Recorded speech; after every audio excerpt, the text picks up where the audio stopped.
Let's move on to DC. They had a hell of a week, guys. These poor sons of bitches. San Diego Comic Con didn't go well for them, and it hasn't gone well since. I'm gonna go over the week real quick, kind of real quick, and then we'll discuss everything. So first off, just to set the stage, WB and Discovery are merging together.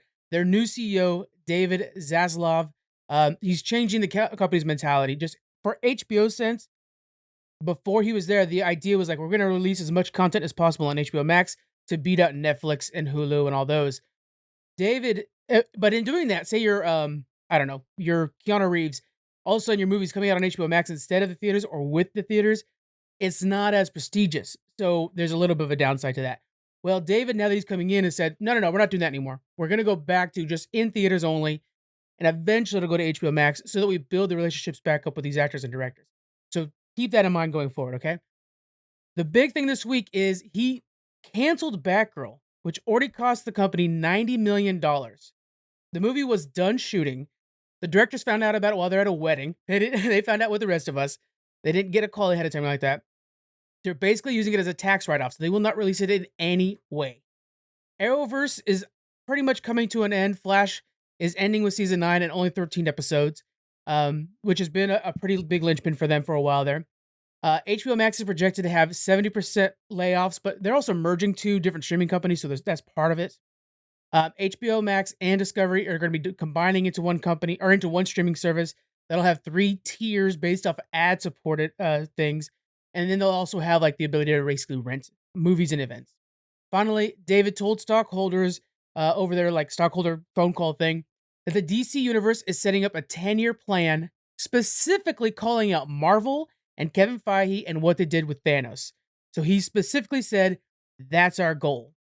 Okay, Squeaks, you know DC very well. Does this make you more confident in the company, or are you just like, "Holy shit, they're flushing everything"? Okay, I'm kind of glad you brought up the confident because it almost is. I'm trying to look at it on the brighter side Yeah, of. I looked at the Batgirl image like when it came out, how she is, her outfit, and I was like, oh shit, man, I'm not on board with this right away. Okay, yeah, now I'm hoping the reason was that they are that serious and dedicated of bringing more quality stuff to cancel a $90 million project that was basically done. Okay, yeah. that's how I'm gonna look at it. Um, with the 10-year plan, I'm glad we finally hear something like that because that's what Mhm. we were hoping with the San Diego Comic Con, at least what I was hoping for. Get us on a track for something big. You call them out like you just brought up the Thanos thing. I can't think of anyone else. Oh, yo, fucking Darkseid, bro. Like, holy shit. Like Zack Snyder, I mean, no matter what you feel about the Justice League and the Snyder Cut, he was opening up a whole world of, something that could be a Thanos situation, right? Yeah, So I'm going into this as like, hey, we're not messing around no more. We're tired of the kind of like the shitty stuff that's been coming out. We want top quality stuff, and if it's doesn't matter if it's $100 million that was thrown away. If it's not what we're kind of looking for, then we're ready to move on. That's how I feel. I'm looking at it in a good way. yeah. Darkseid is invented by Jack Kirby. I had to double check because I was pretty sure it was. And so kind of shows how important that character is to DC. And he is definitely a Thanos level character, if not more, when you compare the two. Like Marvel has other really big dogs. DC puts a lot on the hat for Darkseid. Hmm. You're It 100% would have right been there. nice if he came out with like, we're hiring these directors, we're going this route. Like that would have gave me way more confidence. Okay, like they're actually gonna fucking try this time, and hopefully, like we'll get something good. Mhm. But it's like they're always back and forth. Like what's Yeah. pissing me off is that you'll get some shit like Titans, right? Which I kind of go back and forth with. I'm like, all right, whatever. But then, bam, we came out with James Gunn's Suicide Squad. You're like, oh my god, this is amazing, right? Yeah. But then we gotta remember we're trying to wash ourselves from the last Suicide Squad, which I thought was shit. And Yeah. then now, which we'll probably talk about here shortly, is the Sandman series on Netflix. I really enjoy it. So it's like this whole like up and I, down, up and down, up and down with DC, and it's like, man, there's no consistency here. Um, Yeah. I think they just gotta stick with shit. villains. I'm just saying, like, Yeah, think that would be really cool. Yeah. Tell every they story through just the need to villain stick with, side. Yeah. yeah, and then go with the superheroes. But they definitely need to work on getting good directors for this shit. Yeah. Yeah. That's where it Um, starts. as for Sandman, it's a really good example of the DC problem we've talked about in the past. The fact that whenever DC makes something that's not connected to anything else, it thrives. Sandman has its own pocket universe inside of the DC universe. It's not really doesn't touch Superman or anything like that, really. And I mean, we'll talk about it in a bit. The show is phenomenal. I was blown away by how good it is. And so the Batman, the Joker, both not touching DCEU, the best thing they made in 10 years. You know, and that's what we're Yeah. at. So we're kind of stuck with the DCEU. And then, like Jonathan, we'll go to you next. How do you salvage this? Where are they going to start? If they're going to keep Shazam, who's already been with Superman, and you're about to restart things, how do you recast Superman? Do you do new Superman origin story? What do you think? I wouldn't do this direction at all. They're running after Thanos.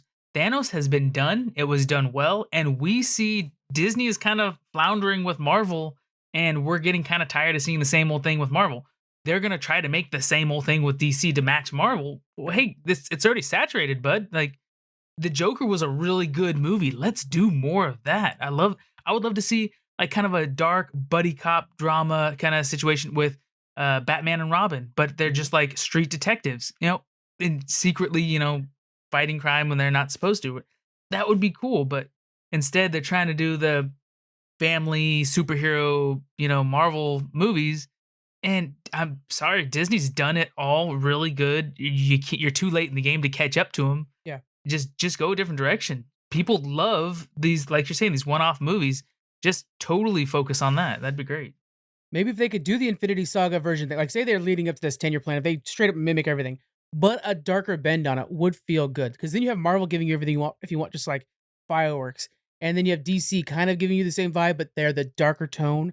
I wouldn't hate that. Although with Shazam, you could tell that's going to be their Thor. If you're looking at Marvel side, it's going to be the comedy. I think that's And good. They say that switches. they're focusing on like Black Adam and some of these other characters, right? Because Yeah. we saw the success in Marvel. If they really are going to try to replicate what Marvel's done, it didn't start with. I mean, they had some early Spider-Man movies and stuff, but that wasn't the staple, the anchor that brought them into this new universe. They started with Iron Man, a very Yeah. unknown kind of small Marvel character, and they nailed it with a good movie. And then like, all right, let's try again. And so they built off of kind of a one-off character. Great. If you guys are really gonna try to mimic what they did, don't touch Superman or Batman or Wonder Woman. Like, let them sit on a shelf for 10, 15, 20 years. Okay, not And that long. Hold on. Okay, yeah. Build out this new amazing That- yeah. heroes. Like, I mean, how long has Iron Man been around? Like 15 years or something like that? Yeah. And Yeah, he's so- huge now. Iron Man, you're right there. Iron Man in Avengers prior to the MCU was very much like Shazam in DC, or like a Green Lantern, maybe. Like it's a Yeah, character a everybody knows, helper but kinda it's side not the character. Trinity. It's not, you Yeah. know, X-Men. It's not Spider-Man. Can, Yeah. can we not disrespect Green Lantern like that, please? Well, yeah. Props to Green Lantern, but I like what John said something about the different feels and stuff in the fireworks of Marvel. I think DC needs to make a different feel for each movie. Okay, so like Aquaman was kind of like what they did. Aquaman was kind of a little bit like a funny one, kind of like Shazam. But then you go to Batman. You like match the tones to the characters, because Marvel right now is just everything feels the same every movie. You know, a bunch of heroes are in the same movie. They do some shit like the firework spectacular. Nothing feels different anymore besides the different characters. So I think DC would really excel if they have a different tone each one. we're getting a little bit too much comedy in Marvel. It's starting to lean a little Yeah. too much, you know. Yeah. It's like we way get too that Iron much. Man was funny here and there, but you guys don't have to make everybody Iron Man. Like, let's get some more What do serious you- characters. What do you think if DC makes these awesome one-off movies like Batman and Joker, but don't cross over between their characters as they're making all these new one-off movies of their characters? They can have a TV show like Star Wars is doing, that's bouncing back and forth between movies and TV, but and I guess Marvel's doing it a lot too. But not necessarily crossing characters in and out of worlds, because like Squeak says, they could have a different feel. You could have a dark series or movie with a dark character and not have to cross over with a funny guy and merge those worlds where it feels kind of uncomfortable. No, because I still want my Justice League. No. Well, DC's But- built for that, though. I mean, just real quick, Squeak, DC's built for that. That's the point of Metropolis and Gotham. Gotham is the dark world that no Yeah. light touches. Like, you don't see Gotham during the daylight generally. That's what was really crazy about Christopher Nolan, is he actually created a Batman in daylight. That was so nuts. But Then Metropolis was the sanctuary city, and then the same thing went for Oliver Queen versus Flash. Like it was perfect. So that's Yeah. built in, and then it was such a spectacular moment when the two combined. And when you needed something shady, you called Batman, and when you needed a door knocked down, you called Superman. Like the two worked well together. And instead, Zack Snyder, I mean, I personally, guys, we're gonna get it out there again. I can't stand his shit. But every time Zack Snyder made a movie, it's like everything's dark. He's Superman's emo now. Like, oh, dude, chill the hell out, okay? You're Superman, So Yeah. like, I I think, don't. That's terrible.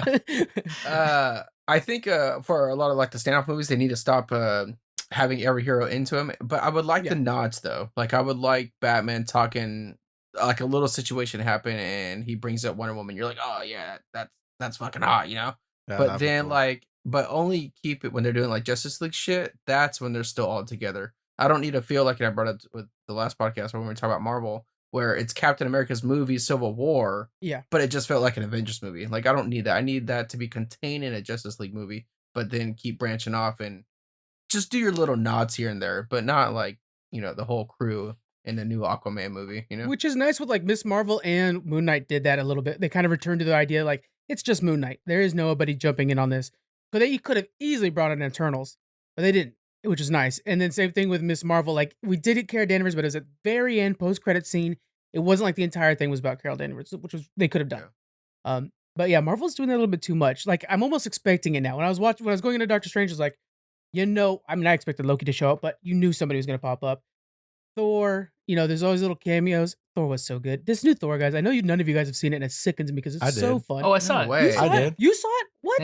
I fucking love it. It was Yeah, great. me and You Susan went and guys saw it. It was love pretty that great. movie. It Oh, makes me God. so I gotta say I'm gonna rewatch Ragnarok. Yes. I think I might have been a little bit wrong. I don't know. We'll see. I have to rewatch it because this movie was really good. Oh man. And so the funny Thor, I don't know. Maybe he was always supposed to be that way, and I just wanted him to be this awesome god that's regal. But then you see these other gods that are complete douchebags, and you're like, okay, so Thor's actually a pretty stand-up guy. He's just trying to be a jokester at the same time. I didn't like the so- beginning when he was like sick trying of to all find this. himself. He Yeah, was yeah, like kind of depressed. I didn't care for that, but I love the whole like weapon the connection Stormbreaker thing. coming in I slowly when he's like, fucking- yes, when he's like thinking of his whole face, dude, that shit had me Oh, man. crying. I'm so Uh, happy you guys saw that movie finally. Oh man. Yeah. Oh, that's so good. Now we just got to get Love Squeaks it. to watch it. Oh, it's Squeaks. It was so good. Gosh. Squeak. I'm so excited to watch it like I was with Lightyear. I haven't seen that actually. I like that too. I'd have to thought that watch was that pretty one. good. And It had nothing to do with Toy Story, but it was fun. yeah. So it sounds like overall for DC, we do see some hope in this, but we're so skeptical of the company at this point that we're like, we'll see. You have to prove it. And they're starting off. It's not like Marvel who's starting off with like, hey, here's something new. It's like, okay, you guys got to sweep up the shit you got now before you could start again.